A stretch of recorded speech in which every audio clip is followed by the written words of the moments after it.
Alright, so here's a quick little update on what's been going on this week. You can see here we've got the rabbit cages mounted in the barn now. They are hanging from the ceiling from old electrical wire, so it's nice and strong, and it was a free material, something that I had recycled from some wiring I pulled out of the building. Disassembled the rocket stove to install the what will be a worm bed that will be below the rabbit cages. That way they can just poop and pee in the rabbit cages. Right now I've just got some temporary trays up here catching poo and pee and stuff from the upper rabbits till I can get the shields in place that will basically deposit the stuff into the worm bin.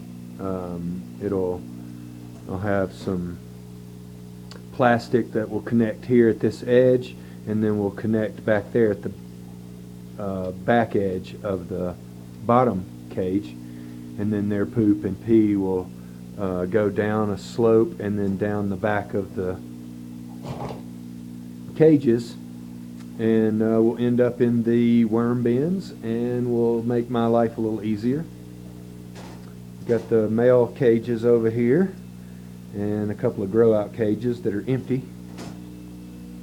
And so now here's the new and improved aquaponics system. Moved the 55-gallon barrels over to this side, and so now I have twice as much water storage. I've got these beds cleaned out and using them for tool storage at the moment. Here we have the filter tanks.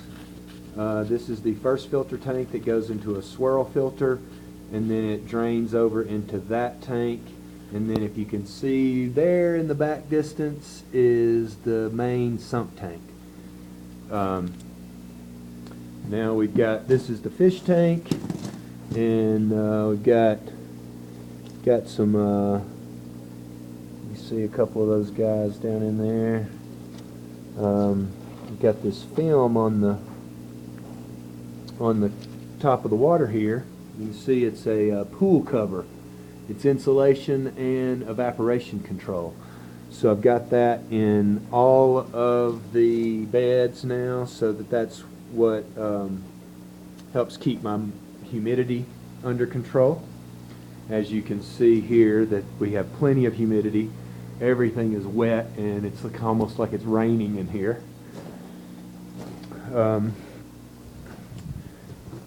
Over here we've got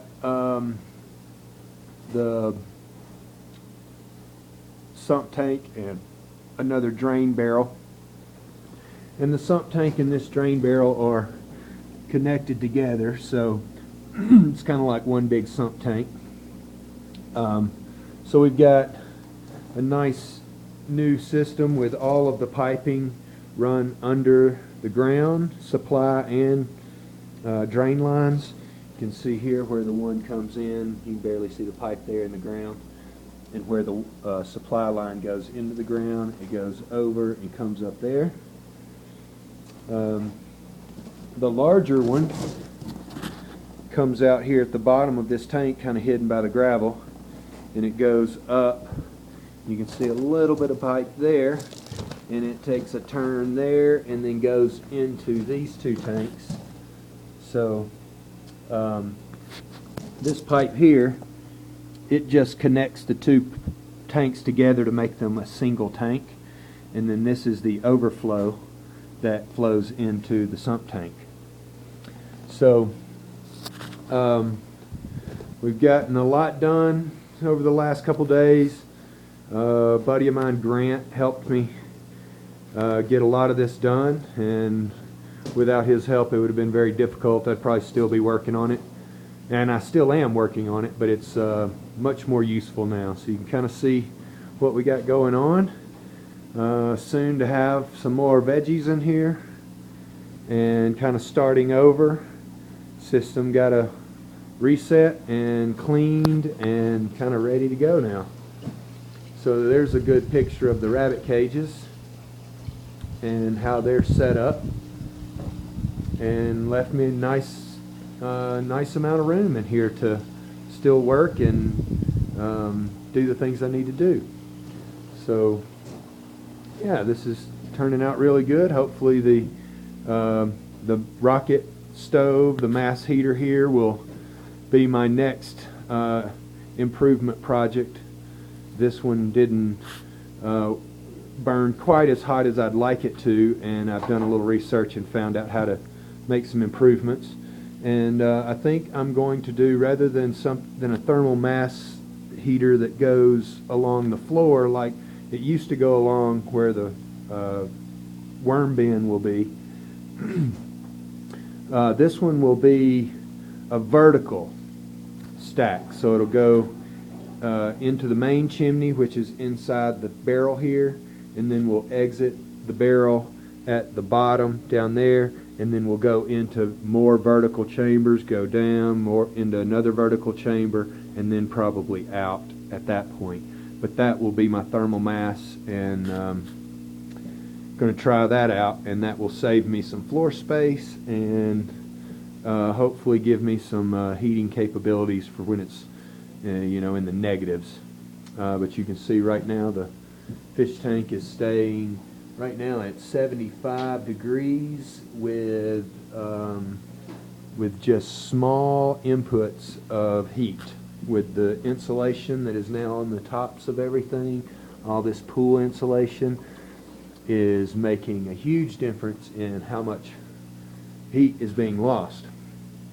The next task will be to insulate between all these areas. I'm going to use the spray foam insulation.